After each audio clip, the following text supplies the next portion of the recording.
నిన్న ఇది హైడ్రా మీద హైకోర్టులో రెండు రకాలైనటువంటి కామెంట్స్ వచ్చినాయి. ఒకటేమో భూములు ఖాళీగా ఉన్నాయి, ఇక కబ్జా కావు, హైడ్రా భయంతో ఎవరు ఆ ధైర్యం చేయలేరని హైకోర్టు వాక్య.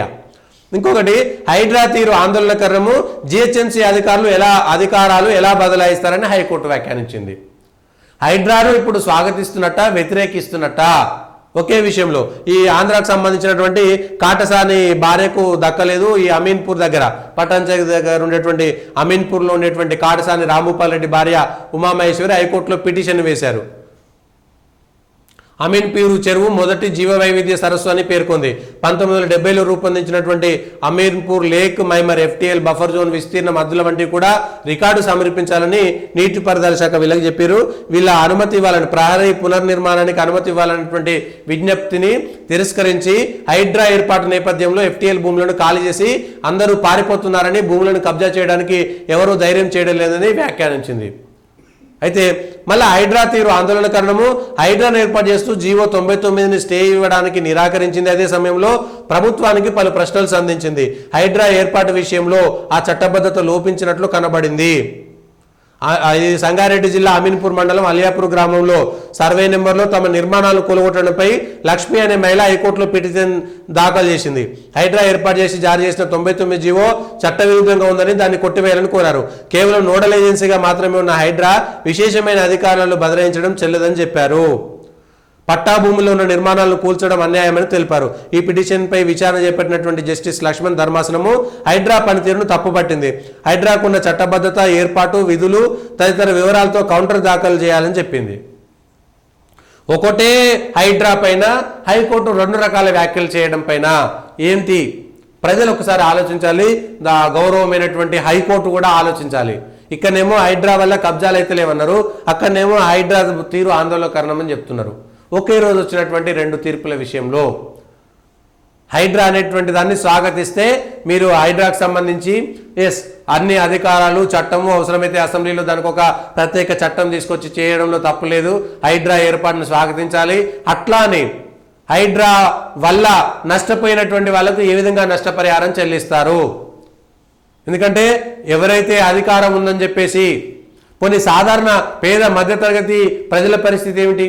ఇక్కడ కాటసాని రాంభూపాల్ రెడ్డి అంటే వాళ్ళు ఆంధ్ర నుంచి వచ్చి పాపం కోట్ల రూపాయల ఆస్తులు కబ్జా చేసి ఉండవచ్చు, కబ్జా చేసిన అక్రమంగా కొని ఉండవచ్చు, లేకపోతే వాళ్ళ దగ్గర కోట్ల రూపాయల ఆస్తులు ఉన్నాయి కాబట్టి ఒక ఆస్తి పైన కూడా వాళ్ళకి పెద్ద ఇబ్బంది కాకపోయి ఉండొచ్చు. అనేక మంది పెద్ద మనుషులు ఉన్నారు ఇవాళ, వాళ్ళందరి పరిస్థితి అట్లా ఉండవచ్చు. కానీ సాధారణ మధ్యతరగతి ప్రజల పరిస్థితి ఏంటి? కొందరేమో కావాలని అక్కడ భూములు కబ్జా చేయడం కోసం తాత్కాలికంగా గుడిసెలు వేయించి వాళ్ళకి 4 డబ్బులు ఇచ్చి ఆ తర్వాత కబ్జా చేసి అక్కడ బిల్డింగ్లు కట్టేటువంటి ఇంకొక రకమైనటువంటి తెలివి కూడా ఉంది. అయితే అక్కడ మనం ఏం చేస్తాం, అరే గుడిసెల వాళ్ళని ఎల్లగొట్టిరు అనేటువంటి ఒక మాట బయటి ప్రపంచానికి కనబడుతుంది. కానీ వాళ్ళ వెనుక ఉన్నటువంటి ముఠ వేరే రకంగా ఉంటుంది. అది ఇంకొక రకమైనటువంటి ఆలోచన. అన్నీ మనం ఒకసారి చెప్పాలి, అన్నీ చర్చించుకోవాలి. అయితే అనుమతులు ఇచ్చినటువంటి అధికారులందరినీ కూడా ఉద్యోగాల నుంచి తీసేయాలి. ఎవరు? ముఖ్యంగా ఈ నీటిపారుదల శాఖ 2014 నుంచి 2023 దాకా వచ్చినటువంటి పర్మిషన్లను లెక్క తీసుకోండి. అంతకుముందు వదిలేద్దాం. అంతకుముందు అంటే ఆంధ్ర తెలంగాణ కలిసింది, ఆంధ్ర అధికారులు వచ్చారు, తెలంగాణ అధికారులు వచ్చారు. లేదు అట్లా కూడా తీస్తే 1984 నుంచి కూడా గండిపేటలో కుటీరాలు కట్టుకొని అక్కడ రాజకీయాలు మొదలెట్టినప్పటి నుంచి కూడా మొదలు పెట్టండి అవసరమైతే. ఎవరైతే అధికారులు అక్కడ నిర్మాణాలకు అవకాశం ఇచ్చి NOCలు ఇచ్చిరో అధికారులందరినీ గుర్తించి వాళ్ళందరి ఉద్యోగాలను తొలగిస్తే అప్పుడు వాళ్ళు చెప్తారు, మేము అప్పుడు ఈ NOC ఇవ్వడానికి పలానా ఎమ్మెల్యే మా పైన ఒత్తిడి చేసిండు, పలానా మంత్రి మా పైన ఒత్తిడి చేసిండంటే అప్పుడు ఆ మంత్రులు ఎమ్మెల్యేలను కూడా అరెస్ట్ చేయండి.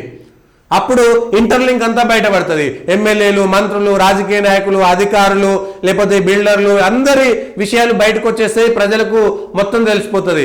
నీళ్లకు నీళ్లు, పాలకు పాలు అన్ని తెలిసిపోతాయి. ఎవడు సమాజంలో పెద్దోడు, ఎవడు దొంగ, ఎవడికి 100 కోట్ల భూములు లేకపోతే 100 కోట్ల ఆస్తులు ఎట్లా వచ్చినాయి, వాడు ఎవడికి ఎట్లా కబ్జా చేసిండు, ఎవడు అధికారులను మ్యానిపులేట్ చేసిండు అన్ని బయటకు వచ్చేస్తాయి. మొత్తం అధికారుల మీద ప్రెజర్ చేస్తే వాళ్లకు ఆ రోజు ఏ మంత్రి, ఏ ఎమ్మెల్యే లేకపోతే ఏ స్థాయి రాజకీయ నాయకుడు ఒత్తిడి తీసుకొచ్చిండు, లేదంటే ఎవడు డబ్బులు తీసుకున్నాడు, ప్రతి విషయం బయటకు వచ్చేస్తుంది. తద్వారా ఉద్యోగులందరూ కూడా ఇవాళ భయపడతారు, అరే తప్పు చేయొద్దు, అవసరం లేదు, లేదు అది ప్రభుత్వం యొక్క విధానపరమైన నిర్ణయం ఏంటంటే ఆ ప్రభుత్వాన్ని తప్పు పట్టొచ్చు.